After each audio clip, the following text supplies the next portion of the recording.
जय हिंद साथियों, स्वागत है आपका अपने यूट्यूब चैनल स्टडी विथ उदय में। तो दोस्तों, जैसा कि आप देख रहे हैं कि मैंने आज साइकोलॉजी का एक पार्ट लेके आया है, पर्सनालिटी। दोस्तों, पर्सनालिटी को हिंदी में क्या कहते हैं? व्यक्तित्व कहते हैं। तो दोस्तों, आज इस वीडियो में हम पर्सनालिटी का अर्थ, परिभाषा और अलग अलग जो मनोवैज्ञानिकों के अनुसार उनकी परिभाषा दी गई है पर्सनालिटी को, उसका अध्ययन करेंगे। तो चलिए दोस्तों, पहले हम देखते हैं कि पर्सनालिटी होती क्या है। तो दोस्तों, व्यक्तित्व, जिसको कि इंग्लिश में पर्सनालिटी कहा जाता है। दोस्तों, पर्सनालिटी शब्द लैटिन भाषा के पर्सोना शब्द से बना है। किससे बना है? पर्सोना शब्द से बना है, जिसका अर्थ होता है नकाब। क्या होता है? नकाब होता है, जिसे ग्रीक नायक नाटक करते समय पहनते थे। प्रारंभ में व्यक्तित्व का अर्थ व्यक्ति के बाह्य रूप रंग से ही लगाया जाता था, लेकिन इस व्याख्या को पूर्णतः अवैज्ञानिक घोषित किया गया। और दोस्तों, क्योंकि कई ऐसे व्यक्तियों के उदाहरण मिलते हैं जिनका बाह्य रूप रंग इतना आकर्षक नहीं होता, लेकिन उनका व्यक्तित्व आकर्षक माना जाता है, जैसे कि गांधी, टैगोर, स्वामी विवेकानंद आदि। इस प्रकार मनोविज्ञान में व्यक्तित्व का अर्थ व्यक्ति के रूप एवं गुणों की समष्टि से है।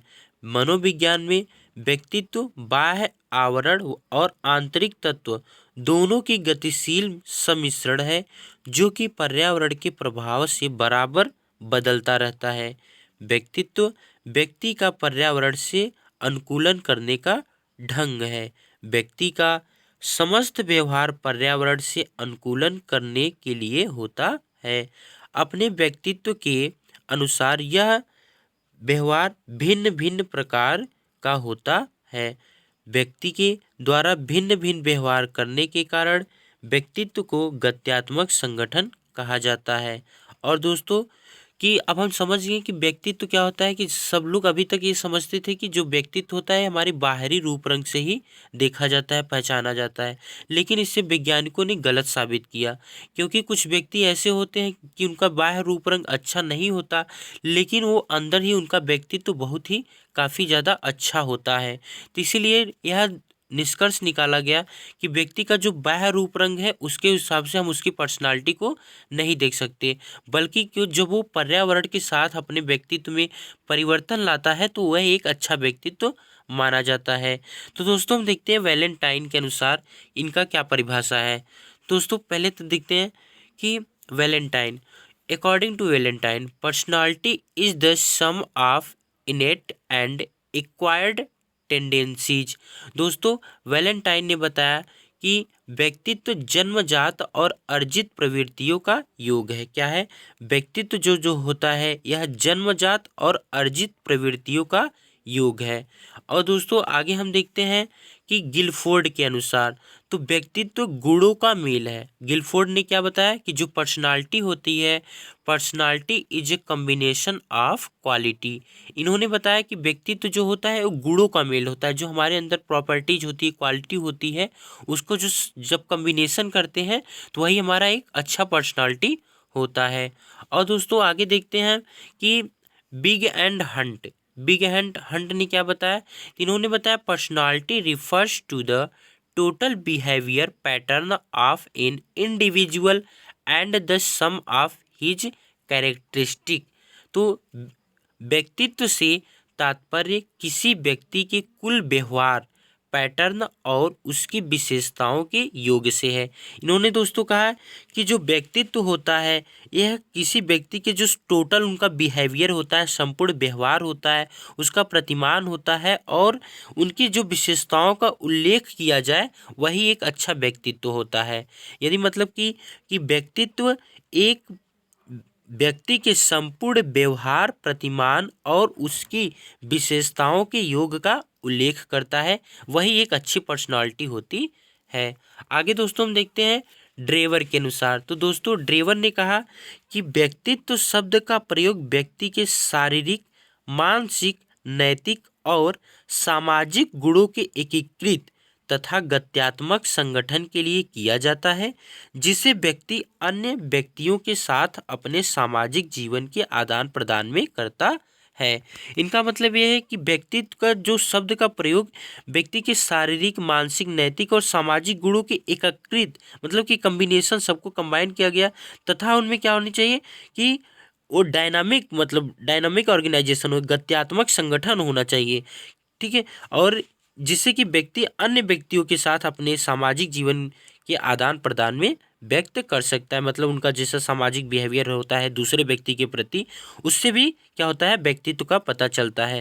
जिसको इंग्लिश में दोस्तों बोलेंगे कि personality is the term used for the integrated and dynamic organisation of the physical, mental, moral and social qualities of the individual as that manifest itself to other people in the give and take at social life। तो इससे दोस्तों हम समझ लिए कि जो व्यक्तित्व होता है वो कैसा, उसका मानसिक बिहेवियर कैसा, नैतिक और सामाजिक बिहेवियर, शारीरिक बिहेवियर कैसा है कि वह जो समाज में कैसे उसको एडजस्ट कर पा रहा है, समाज के प्रति कैसे वो शो कराता है, जिससे कि उसके बारे में पता चल सके कि इसका पर्सनालिटी कैसा है।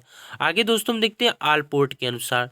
तो दोस्तों आलपोर्ट ने बताया कि व्यक्तित्व व्यक्ति के भीतर भौतिक गुणों का वह संरचनात्मक संगठन है जो पर्यावरण के साथ उसके अद्वितीय समायोजन को निर्धारित करता है। अभी दोस्तों हमने इसके अर्थ में पढ़ा था कि वो पर्यावरण के साथ क्या कर सके, अद्वितीय समायोजन कर सके, अद्वितीय समायोजन को निर्धारित कर सके। तो दोस्तों क्या है कि पर्सनालिटी इज द मतलब अकॉर्डिंग टू आलपोर्ट, ठीक है दोस्तों, इनका नाम भी अजीब है। तो personality is the dynamic organism with in the individual of those psychophysical system that determines his unique adjustment to his environment। दोस्तों इनके कहने का मतलब है कि व्यक्तित्व जो होता है या व्यक्ति के भीतर जो फिजिकल प्रॉपर्टी होती है, जो फिजिकल क्वांटिटी होती है, जो फिजिकल गुण होते हैं का वह संरचनात्मक, ठीक है, संरचनात्मक संगठन है। कैसा क्या है, संगठन है, ऑर्गेनाइजेशन है जो कि पर्यावरण के साथ उसके अद्वितीय समायोजन को निर्धारित करता है। यही क्या है, व्यक्तित्व है। ये किसने कहा, तो यह आलपोर्ट ने कहा था।